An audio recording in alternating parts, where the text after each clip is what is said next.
Okay,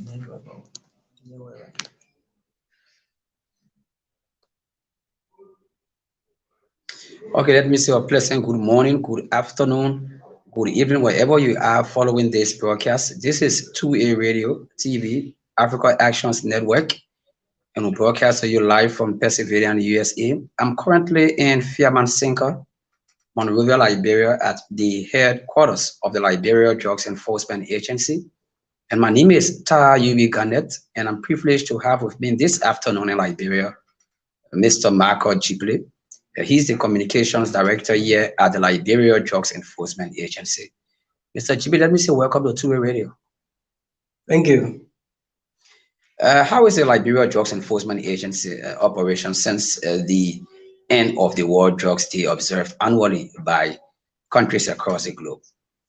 Thank you very much. Let me, first of all, extend a warm welcome to you for attempting to come and hold this interview with us. And I believe that the people around the world in Liberia, Liberians as a whole, need to get a clear picture and understanding about what is unfolding in the DEA.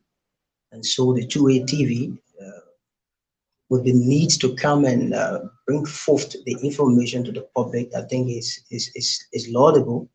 And I must say thank you for coming. And you're also welcome to the headquarters of DEA. But let me start by saying, for those of you watching, my name is Michael Giplay, like he said, and I'm the head of communications and public affairs here at the Liberia Drug Enforcement Agency. And of course, the nation's premier institutions charged with the responsibility for countering the influx of drug abuse and trafficking across our country. And of course, this is a privilege and an opportunity to speak to you today on issues unfolding within the DEA. We may term this as an update from the DEA. You may be aware Liberia usually joins countries around the world to commemorate the World Drug Day. And on the 26th of June, almost 2 months ago, we held the World Drug Day, and that has passed. And following that, in fact, usually the World Drug Day climaxes our annual event of operational activities to encompass arrests, search and seizure activities, as well as cases sent to court, case deposition, and those ones convicted, and of course, the number of drugs that has been arrested. And of course, following that, it began a new calendar year for our activities as usual. And so following that, I think it has been good. Despite we're in a rainy season, but we're doing what we think we can to ensure that the issue of drug abuse and trafficking in our country is a no-go zone. As I speak to you, there's been a lot of information, report coming from the Leeward counties, even here in Monrovia, Montserrado County. There's been a series of arrests, and following the ghetto raiding exercise, our guys embark on a rigorous uh,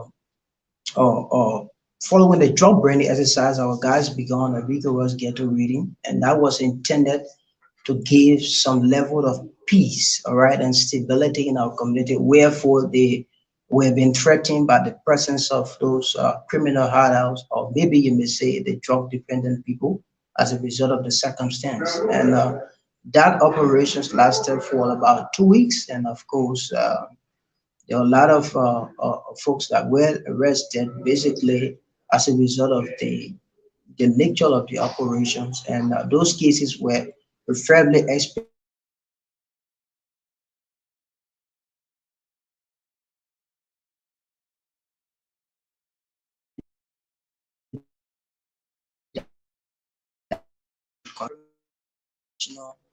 you know, status with respect to victim of drug abuse.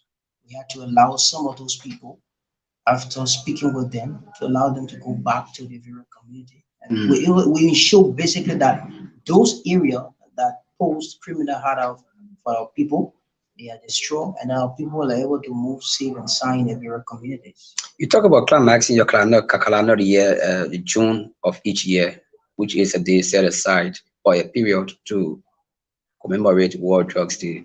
Let's look at specifics when it comes to issues, subjects to data and statistics, number of drugs that were burned, types of drugs. If you can quantify them as well, that would do us just good for the public. But let me just state that following the climax of our 2021 and 2022 drug calendar year, on the 26th of June, the Liberia Drug Enforcement Agency, I think it was on the 27th of June, as a matter of fact, because the 26th was on a Sunday, and we had a week-long event that climaxes on the 27th. And on the 27th, we were able to destroy about Liberian dollars 900, over 900 a million worth of drugs, which includes heroin, cocaine, and ecstasy, and as well as some other pharmaceutical, pharmaceutical drugs. Those include the expired ones, the counterfeit one, and of course those ones that were strapped for extreme circumstances or conditions that have been abused by our young folks. And we destroy those drugs as part of international protocol because it is obvious that we will keep arresting these drugs. But the major question is that what do we do with those drugs that we arrest? And internationally, the best way, a device to destroy those drugs is to have them burned. And so those drugs were burned, and then they begin a new calendar year where, as the operations unfold, we arrest those drugs. But not only the 27th of June we had to burn drugs. Prior to this government, we used to burn drugs once in a year time. And following our zero tolerance approach adopted, of course, the need to raise up, our seriousness on account of drug abuse, we have amplified our, destroying method. We've burned several times, and last year we burned 2 times. Even during the heat of the COVID-19, we still burned twice, and so it's like we've made it a normal process. We'll burn the drugs as often as possible. Yeah, sure, giving the amount of drug being arrested, and of course the circumstances surrounding that. But most especially, those drugs that are burned are drugs whose cases has already been debated on, and of course, indictment has been joined. If possible, that case has been finally heard in court. So it gives us the ground to destroy those drugs so that they won't be seen in any way to go back into the community where they were collected from. Let's look at the safekeeping of these drugs. Do you have a specific area in this building, or where do you actually keep these drugs? The issue of our drug storage, I think, is very secure. Here at the central headquarters of DEA, we have our drug storage. It's right back there, somewhere around within the premises itself, all right? But it's very safe, I can say it now. This is the headquarters. Remember, DEA has functionaries throughout the 15 political subdivisions in Liberia, and in other counties, similarly, the same thing is done there. Everywhere DEA has their office, we ensure that there is a storage so that when these drugs are collected from the street, they can be properly stored. Not only that they are stored, there are specific accountability that follows the arrest of those drugs, the storage of those drugs, and how they are subsequently disposed of. So with the exception of Monrovia, they do have in other counties. But what we normally do is that when there is a need to destroy those drugs, those counties that are closer to Monrovia that can be easily, reached by road, right? Like Magibi, like Bomi, like Nimba, like Bon County, and perhaps Basso, we sometimes ask them to come to Monrovia with their own consignment of those arrested drugs, and together we do a joint burning. Yeah, and so the interesting thing about it, the drugs that were destroyed last year, those were drugs that cover those counties that I talked about. But why the burning was going on here in Monrovia, there were activities, similar burning activities going on in Sino County, likewise in Lofa, for which you very self witness, and also in River G, there were also burning going on there. In Maryland, there were burning going on there. In Grand Crew County, and of course in Riverside counties. Those are the far to reach counties that are not easily pliable by road. And given the challenges to move between those counties, we ask them whenever we are doing, or we give them the authority to ensure that those drugs are burned as a means of demonstrating accountability. You talk about calendar year, looking at 2019 to 2020, 2021. Now we are in 2022. Are there gains being made? Are there progress being made, or are you retrogressing, or is there No, stagnation? we cannot retrogress. As a matter of There's a fact, possibility it happens. no, but the DA is not retrogressing. We are Okay. Mm. progressing. Yeah, in fact, we are making significant progress with respect to how well we intend to ensure the structuralization and, of course, the forcefulness of our fight against drug abuse. How are we progressing? We are progressing in the fact that in some years back, right, the issue of this drug law has been a major problem. Though we'll get there, but we've made some progress in terms of ensuring that what we have recommended, what we've put together finally is at the verge of being passed. And when that is done, it's a plus for the country, it's a plus for all Liberians, it's a plus for the DE as an institution to redefine the way we intend to fight drugs across this country. Not only that, we've had true partnership with our international and local partners, especially the US State Department through the International Narcotics and Law Enforcement Affairs, as well as the United Nations Office in Drugs and Crime, who have supported a lot of our activities. Several of our officers, our guys, have gotten basic knowledge in several professional disciplines within the law enforcement terrain, especially with regards to the job. And not only that, the DEA as a state security institution will continue to complement forces efforts in a joint security with respect to providing national security or duty. And again, today we can safely say to you, when a DEA officer walk to you and perhaps want to execute a lawful duty, he or she will be able to properly be identified.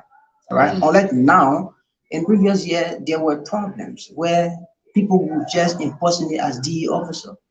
I'm not saying people are not likely to do so, but now it is very rare to see such a thing happening. But the most important thing is that the DEA is not a structured organization that is accountable to the people and that will leave no stone untouched when it comes to ensuring that the integrity of this institution remains firm. Mm. Even on stone or touch. But Yeah. let's move on this morning. I care to talk about manpower because you just raised that, and it's a very serious issue. We've been traveling across Liberia, and there are some DEA officers that you may confirm that are currently not even civil servants. They are not getting regular pay. Mhm. And let's look at your manpower. How do you look at the manpower, owing to the fact that some of them are just voluntary? Do you think this is a best means by which they can put in their all in showing that drugs, the abuse of drugs, is curtailed in Liberia?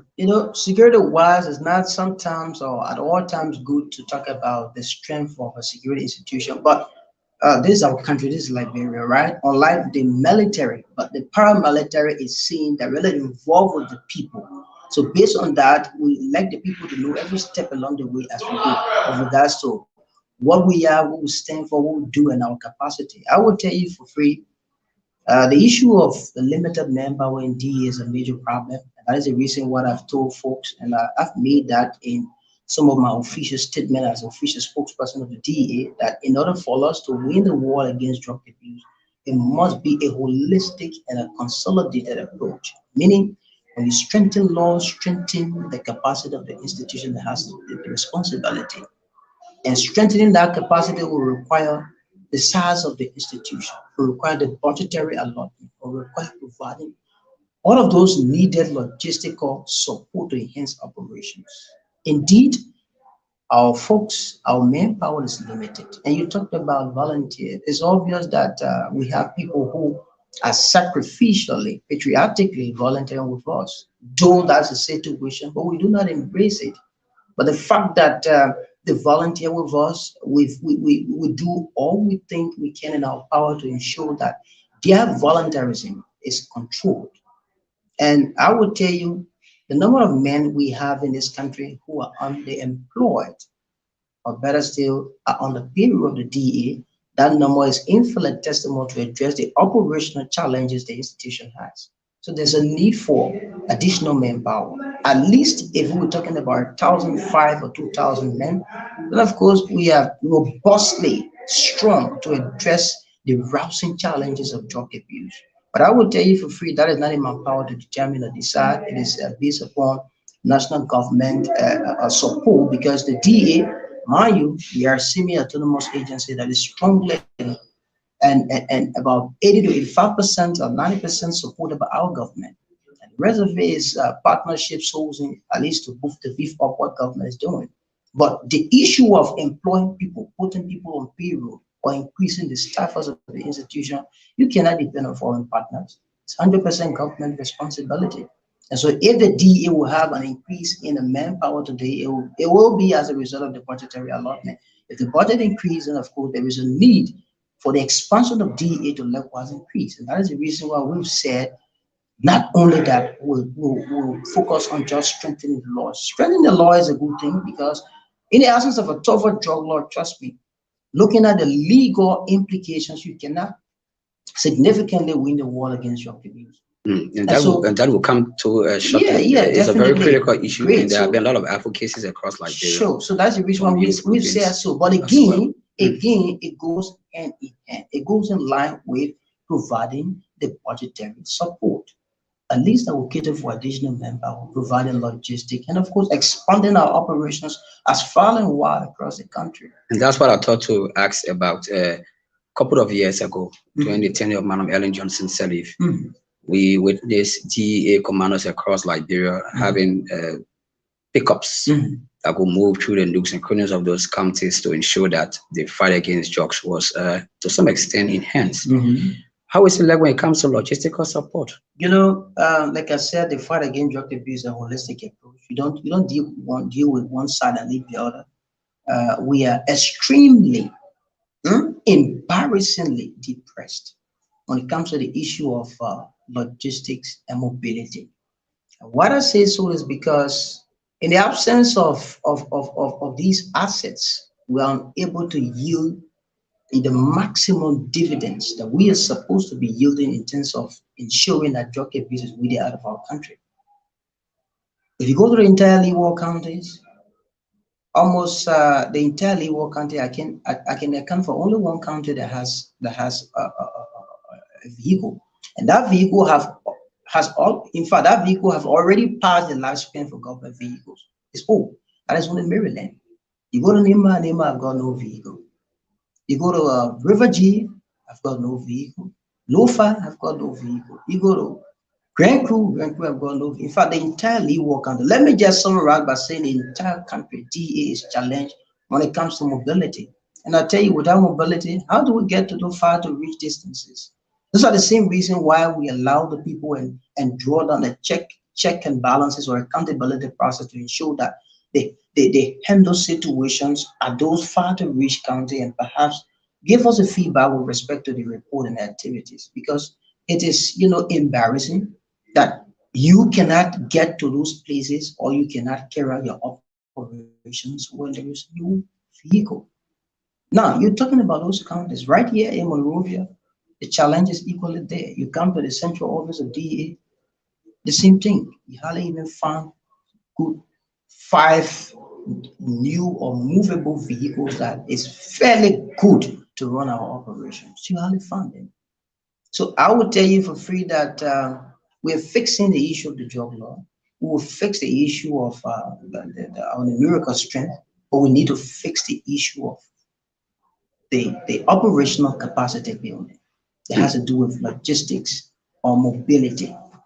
And so the 2022 budget period now runs from January up to December 31. What has been the allotment of the Liberia Drugs Enforcement Agency? The thing about the Ministry of Finance. Because we just had a recast budget. Yeah, the thing about the Ministry of Finance, thank God that they have made all of their processes, digital and accessible to the public. I cannot state categorically what exactly. Are you satisfied with the allotment? No, I must be frank with you. I'm yet to understand what is the allotment allotted to the DEA. All right, but I want to say this to you: whatever the Ministry of Finance or the executive deem prudent to allot to the DEA, that's what we get. And it's only upon us, it's incumbent upon us to make a justification and say there's a need for more money, and that way we have been doing. But again, when the executive does what they think they can do, they are not the one that probably will approve all of these things or make the division of those budgets as it goes around. Remember the capital building. The legislature has oversight when it comes to budget allocations, right? So they are the one also plays their own role. They have their own part to play. But I can say squarely the issue of fighting drugs in this country, it is far above, political or any kind of sentimental will. It is a professional issue. It is a dedicated issue. It is an issue that borders around national security in our country. And as such, I think people should do justice to the DEA by ensuring that what it entails for the DEA to deliver on its mandate in this country is provided. Is provided. So let's just go up Capitol Hill. You already went there and saying that it should not be by political will. But I'm so much more concerned about this much talk about drugs law. What is it about this drug law that you think can really ease your operation and you get the desirable results you really want? And it is my understanding that it has been passed by the The lower Honorable house. House of Representatives, is currently lingering in the corridors of the House of Elders. But where do you stand and what implications such refusal to pass the drug law have on your operation as an autonomous agency? Let me just start it by saying that the implication simply would mean it will undermine the gains in the fight against drug abuse. Should that law not pass, it will undermine the fight against drug abuse in Liberia and perhaps the sub-region. Now, this is it. The first thing I want to provide to the public is that that law is not intended for a particular individual. No, the proposed law that is before the Senate for concurrence, it is a law that has its roots in international standards and best practices. What do I mean? When we were trying to, identify some of the problems the DEA is faced with and how to solve this problem, the drug law was one of the first things that we single out. Why? Because it is the bedrock, it is the foundation on which the work of the DEA rests. You grab drug traffickers, drug users, drug dealers on the street, you're not going to keep them. You're going to investigate, charge them, and send them to court, right? So it's based upon the law. The court is going to act to either adjudge these people guilty or to acquit them. And so if there is a problem with the law, then it means that problem needs to be addressed. And it took us about 2 years. And fortunately, we partnered with the office of Honorable Thomas Gosha, who was very passionate about seeing change with respect to the issue of our fight against drug abuse. And we have on the other hand the West Africa Drug Policy Network family and some other stakeholders and government institutions. We all partnered together and formed that model drug law. And that drug law took into account several issues. One, it addresses the issue of the drug addiction. What is the way forward for our young people who have been addicted as a result of these circumstances? It addresses that. The drug law also addresses the issue of punishment because in the current drug law that we use, the statutes in that law that speak to the issue of punishment is squarely based on the judge's decision and not more than 1 year or 1 year, 6 months.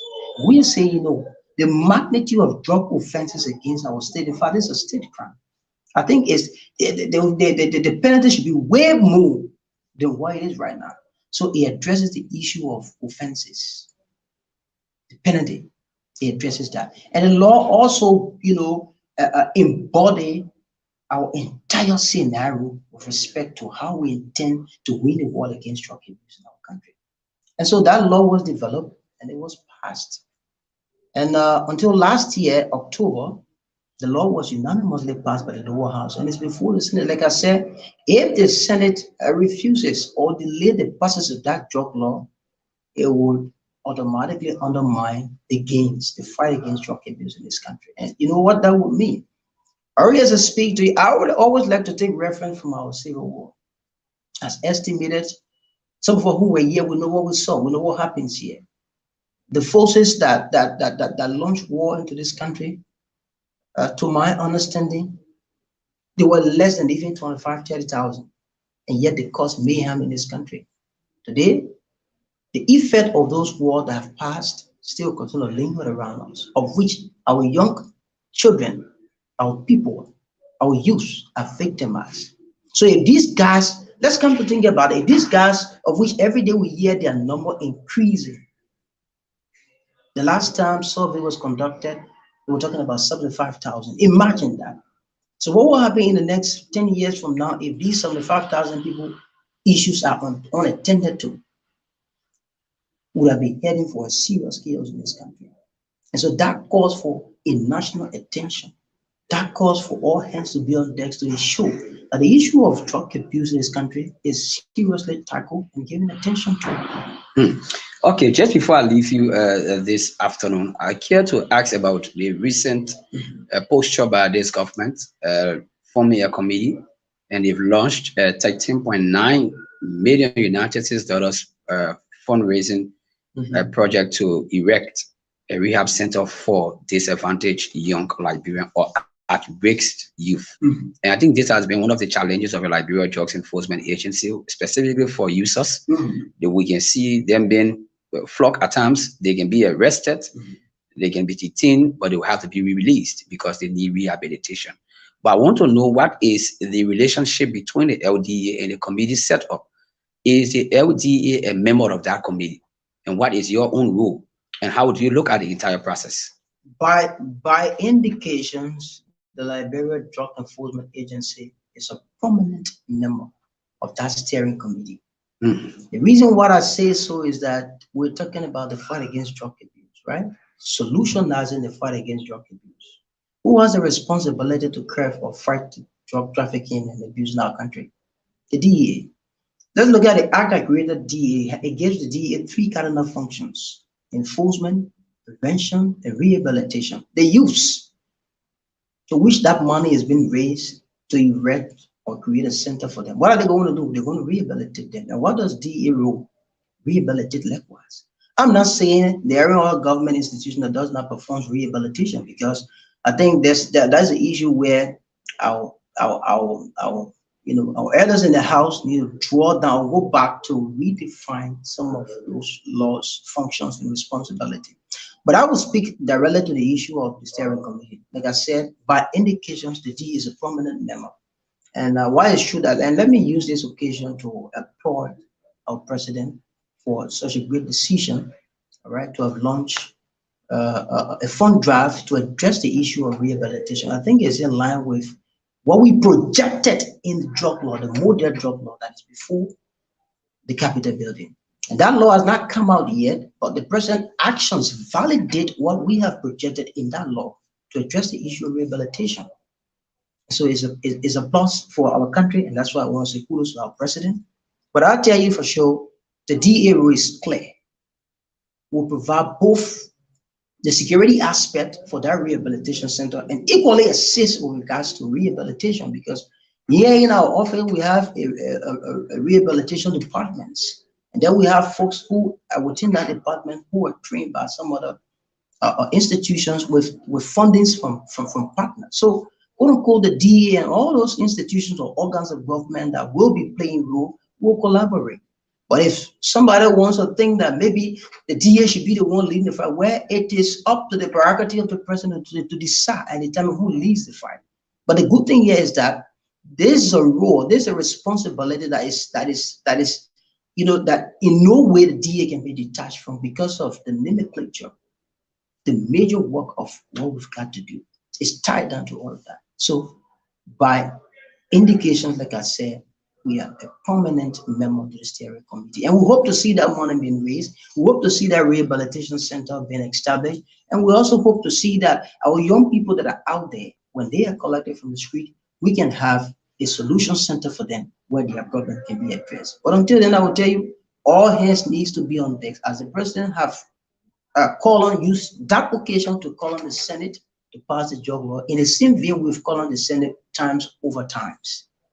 The essence of the drug law is about protecting the security, the civility, the peace of our people.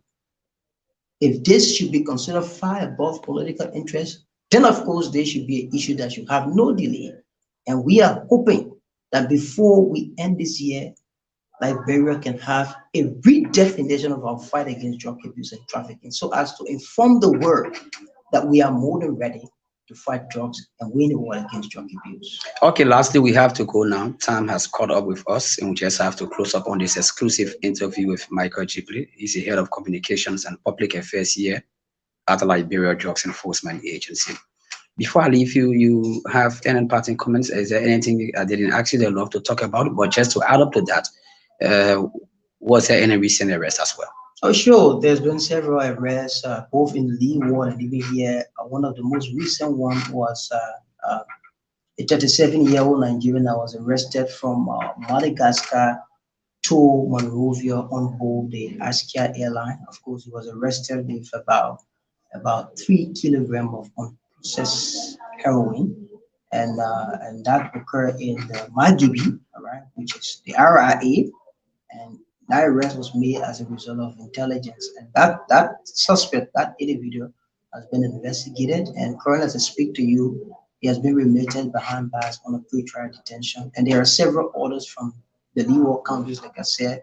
In recent time, the Lofa County Detachment also arrested a huge quantity of marijuana, and likewise River G. And thankfully, last month, River G, in fact, last month, River G, or month before last, River G closed our drug calendar year with convicting 2 cases, of which the highest was about 1 year and the other was 6 months, 9 months. So we're doing well. But you see, that's where the problem is. It's like the process, the effort becoming reciprocal.